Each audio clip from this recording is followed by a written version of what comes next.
Bismillahirrahmanirrahim. Assalamualaikum warahmatullahi wabarakatuh. Alhamdulillah, Allahumma salli ala Sayyidina Muhammad wa ala ali Sayyidina Muhammad.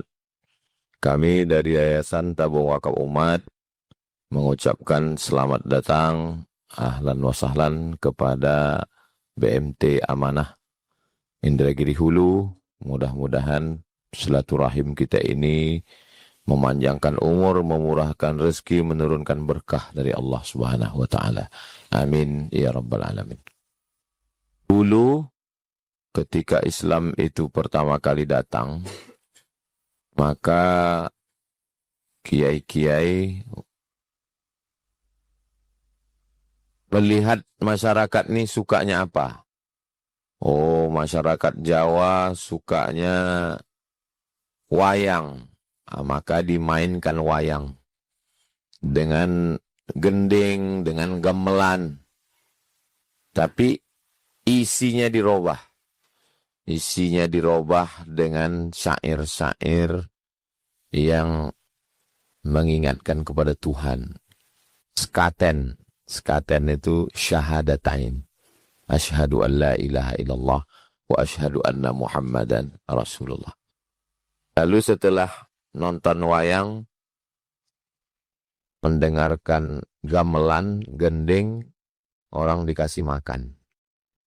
Atau makan dulu, baru nonton wayang. Karena nggak mungkin nonton wayang nyaman kalau perutnya lapar. Disitulah masuk dakwah pelan-pelan. Menara masjidnya dibiarkan utuh. Memang betul-betul gambar candi. Itulah dia Masjid Kudus. Dan orang Islam tidak boleh motong sapi. Karena sapi disembah oleh orang Hindu. Sampai hari ini di Kudus orang kalau kurban pakai kerbau sama kambing. Jadi masuknya Islam itu melalui kelembutan. Dan itulah pesan Nabi. Afsyus salam, tebarkan salam. Gimana orang mau masuk Islam kalau hatinya nggak salam, ngomongnya tersinggung, kata-katanya kasar. Afsyus salam dulu. Setelah hatinya salam, nyaman, adem, ayam, tentram. Habis itu baru at'imut ta'am, kasih makan. Setelah salam, perutnya kenyang, baru wasilul arham, baru silaturahim. Ini dibuat acara tablik akbar. Yang datang lapar. Ceritanya neraka. Dia sedang banyak utang. Jadi jangan heran kalau dakwah itu nggak nyambung. Dibuat pentas megah mewah, rupanya panitia ngutang. Itu. Jadi saya mau ke depan, kita nggak usah dulu keluar provinsi. Untuk 12 kabupaten kota di Riau ini saja. Misalnya kita diundang ke Indragiri Hulu. Jadi kalau kita turun ke Indragiri Hulu, alaikum bil jamaah. Saya tidak mau Bupati melalui Karokesra, ngundang tim, lalu disiapkan pentas, datang, tablik akbar, pulang. Setelah tablik akbar, tanah lapang penuh dengan sampah. Kan begitu. Dakwah itu tidak begitu. Jadi kita turunnya paling tidak ada 5 unsur. Yang pertama, da'i. Karena mau ceramah tablik akbar malam itu. Yang kedua, yayasan. Ustadz Al-Nob. Ustadz Al-Nob akan memberikan penyuluhan bagaimana cara mengkoordinir manajemen yayasan yang sehat. Apa tugas pembina, pengawas, ketua, sekretaris, bendahara, keuangan, bagaimana ada aplikasi laporan keuangan, bagaimana kita jangan terjebak dengan jebakan pajak, sehingga kita terutang, sehingga menjadi celah untuk ditangkap dan lain sebagainya. Cerdas beryayasan. Lalu kita bawakan asatis dari Yayasan Tabung Wakaf Umat. Asatis ini supaya Bupati mengumpulkan dai, imam, khotib dibuatkan bengkel imam dan khatib. Motor kalau rusak masuk bengkel. Ternyata khatib-khatib ini banyak yang rusak. Ayatnya, rukunnya, makharijul hurufnya imam. Maka diadakan bengkel imam dan khatib. Kemudian manajemen pesantren. Pesantren kita di Indragiri Hulu, Nurul Azhar Seberida. Bagaimana manajemen yang benar, kurikulumnya, tahfiz Qur'annya, baca kitabnya, metode nahwu sorobnya, metode apa yang bagus. Dan yang paling dan tak kalah penting adalah ekonominya. Saya mau kita tidak hanya sekedar ketemu dulu sekali dan ketemu ini 2 kali, tapi kita ada ketemu hubungan baik sehingga ketika kita turun nanti, yang bagian ekonominya juga ini bagian dari BMT Amanah. BMT Amanah lah yang memberikan penyuluhan kalau mau selamat dari riba itu, supaya tidak terjebak riba. Jangan sampai jamaah ini militannya waktu di tabligh akbar 60 menit itu. Setelah itu dia pulang, dia pun balik ke riba lagi. Sekarang banyak agama ini, orang beragama ini mencari ketenangan. Di kantor dia korupsi, nepotisme, sogok menyogok, suap, hutangnya riba. Ini sedang galau ini. Sedang galau, terus di mana nyari ketenangan? Pas pengajian. Astaghfirullah, tenang. Habis itu korupsi lagi. Inilah yang dikatakan oleh Karl Marx, pendiri komunis, Marxisme, agama ini opium. Agama ini candu. Memang betul. Yang dikatakan Karl Marx itu betul. Sodako Karl Marx. Memang opium. Yang artis pakai baju pendek, yang pejabat korupsi, yang pengusaha riba. Tapi pas pergi umroh, tenang semuanya. Ya Allah. Streaming lagi. Pulang dari sana bawa konten banyak-banyak. Memang agama opium. Bukan begitu beragama. Kita mau beragama ini kafifah. Dari mulai cara bertauhidnya, akidahnya, cara beribadahnya, fikihnya, dan cara berekonominya. Dan itu tidak bisa saya lakukan sendirian. Jadi sesungguhnya sejak kita masuk ke Inhu 2016, 2016 kami masuk. Jadi kami tidak sendirian.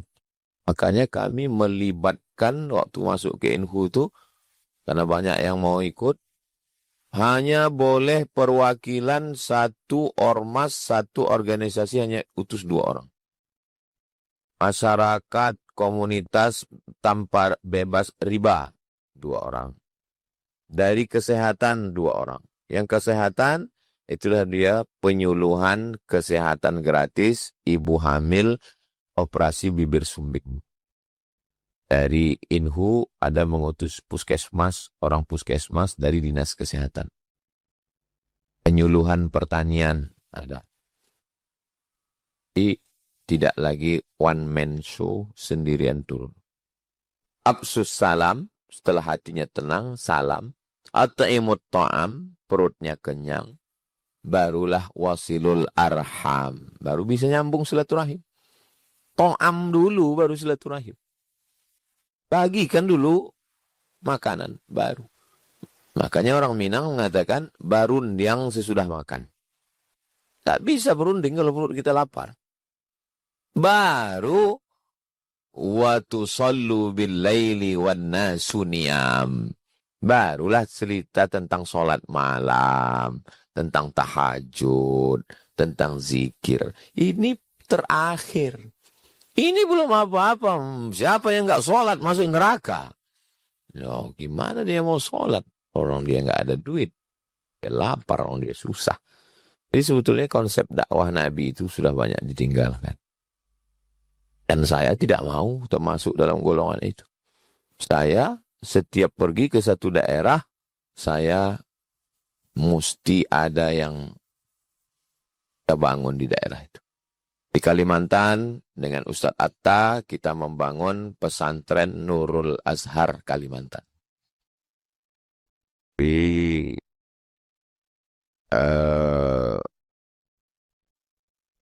Banjarbaru. Jadi setiap daerah itu mesti ada. Dan saya selalunya tidak turun sendirian. Saya link dengan yang lain. Di Yogyakarta dengan Ustadz Salim Afillah. Di Kalimantan Barat, Pontianak dengan Ustadz Lukmanul Hakim. Jadi tidak diundang bupati, gubernur, pejabat, datang, ceramah, pulang. Tidak begitu. Saya tidak menyalahkan. Masing-masing punya manhaj, punya metode. Tapi menurut saya, hemat saya, yang paling selamat kalau kita mau adalah kita berjamaah sehingga semua tersentuh. Mudah-mudahan ke depan kita bisa bekerja sama lebih dalam, lebih lama, berkelanjutan antara Yayasan Tabung Wakaf Umat dengan BMT Amanah, insya Allah. Masing dengan ruang garapannya masing-masing. Jangan katakan pisau silet ini tumpul karena tidak bisa memotong batang kelapa. Karena batang kelapa itu garapan kampak. Tapi jangan katakan kampak tumpul karena tidak bisa memotong kumis. Karena kumis itu garapannya silet. Tapi ada yang tidak bisa dilakukan oleh silet dan kampak. Memotong bulu hidung. Harus dilakukan gunting. Jadi jangan katakan, oh saya ini nggak bisa berdakwah karena saya nggak ceramah. Bukan bidang kamu. Tapi mengatur manajemen, pedagang di pasar. Bagaimana supaya duitnya jangan tertahan? Jangan kasih duit, kasih barang. Bagaimana supaya dia ini nyetornya? Tentu ada punishment. Keluhan beberapa BMT adalah duit hilang. Tidak 1-2 BMT ngaku duitnya hilang. BMT Amanah duitnya nggak hilang. Sudah sampai ke sana, sudah melihat gedungnya, sudah cerita tentang asetnya, sudah ketemu dengan pedagang-pedagang yang berjualan pagi waktu kita jenguk. Dan alhamdulillahnya, BMT Amanah sudah besar sebelum bupati terpilih. Jadi orang nggak bisa ngomong, oh itu dibesarkan pejabat. Tidak ada istilah tersandra politik. Dan kalau bupati menolong, membantu, itu dia tidak sedang menolong BMT Amanah. Tapi dia menolong masyarakatnya. Bupati, kepala daerah mau nolong masyarakat, karena bupati tidak punya konsep, dibantu oleh BMT Amanah. Jadi kedudukan BMT Amanah itu selevel dengan bupati. Jadi jangan katakan bupati nolong BMT Amanah. Karena sebelum terpilih pun dia gedungnya udah megah. Mewah, sudah tinggi. Jadi kita punya bergaining, punya keyakinan, punya kepercayaan diri. Tapi jangan pernah merasa sampai di puncak. Yang namanya bukit, penyakit pendaki adalah kami sudah sampai di puncak. Kalau sudah sampai di puncak, pasti turun. Apapun yang sudah sampai di puncak, pasti turun. Dia seperti lingkaran. Bawah, tengah, mendaki, puncak. Siapapun yang sudah sampai di puncak, pasti turun. Lalu bagaimana caranya supaya kita tidak sampai ke puncak? Besarkan lingkarannya. Lingkarannya kecil, maka kita sampai puncak. Lalu bagaimana supaya kita tidak merasa di puncak? Besarkan lingkarannya. Sehingga kita tidak pernah merasa sampai di puncak. Alhamdulillah BMT Amanah sudah ada. Tapi jangan pernah ada titik, selalu koma. Tapi kita ada BMT satu lagi. Ada. Alhamdulillah di Inhu sudah selamat. Tapi Indragiri Hilir tetangga kita. Alhamdulillah Inhil sudah. Tapi Kuansing, tapi Tembila, tapi Bagan Siapi-api, Rokan Hilir. 12 kabupaten sudah tergarap, tapi Sumatera Utara, Jambi, Kepulauan Riau. Sehingga kita tidak pernah. Seandai se-Indonesia ini sudah digarap amanah, tapi Muslim yang ada di Australia, Itulah yang dilakukan oleh Syekh Sulaiman Tunuhan dari Turki. Sehingga bisa punya 150 cabang sekolah Sulaimaniyah di seluruh dunia. Jangan pernah merasa di puncak. Jadi, sahabat-sahabat saya yang sudah dipilih dari sekian banyak orang Indragiri Hulu, lalu dipilih Allah SWT untuk membidangi bidang ekonomi ini. Berapa banyak orang yang kuliah S1 ekonomi syariah, S2 ekonomi syariah, S3 ekonomi syariah, pas ditanya, nggak pernah berkecimpung di ekonomi syariah.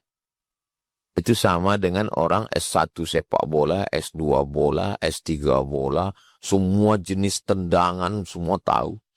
Tapi nggak pernah main bola. Doktor bola, tapi nggak pernah nendang bola. Di Mesir ada, namanya Dr. Ala. Dr. Ala itu komentator bola. Tapi dia nggak pernah main bola. Kalau main Real Madrid, Barcelona, Ahli, Zamalek, dia komentatornya. Tahu dia semua. Bahkan pemain itu pun mungkin nggak tahu. Dia tahu. Tapi dia nggak pernah main bola. Sedangkan sahabat-sahabat di BMT Amanah adalah praktisi. Praktisi dari kata praktek yang langsung mempraktekkan ilmunya. Tidak berteori. Kami tidak berteori. Tapi kami langsung melaksanakannya dan ini hasilnya. Ini gedungnya, ini asetnya ada di alam nyata. Nggak ngawang-ngawang. Buah perahu besar, ada kebocoran di bawah, jangan biarkan. Nampak bocor, cepat lapor. Karena air masuk dari bocor kecil. Di bocor kecil ini nanti akan masuk dan pada akhirnya yang ada di pucuk tiang pun akan tenggelam.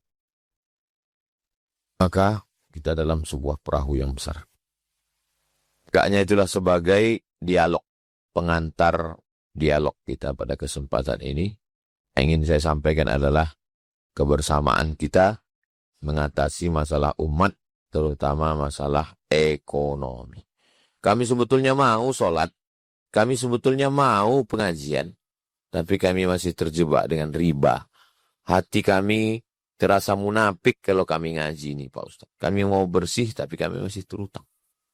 Setiap pengajian, diminta kertas tanya jawab, pasti ada tentang terjebak riba. Dan ketika itu ditanyakan ke Ustadz, Ustadz hanya mengajarkan, Allahumma inni a'udzubika minal hammi wal hazan, wal ajzi wal kasal, wal jubni wal bukhli, wa dala'an daini wa ghalabatir rijal. Banyak-banyak berdoa pada Allah. Habis itu dia pulang, tak lama datang debit kolektor untuk mengutip uang riba. Solusinya, bergabunglah dengan BMT Amanah. Hubungi nomor kontak berikut ini. Terima kasih sebagai pengantar dialog kita. Mudah-mudahan ke depan kerjasama kita bisa lebih dalam, lebih baik, lebih bermanfaat untuk umat. InsyaAllah. Assalamualaikum warahmatullahi wabarakatuh.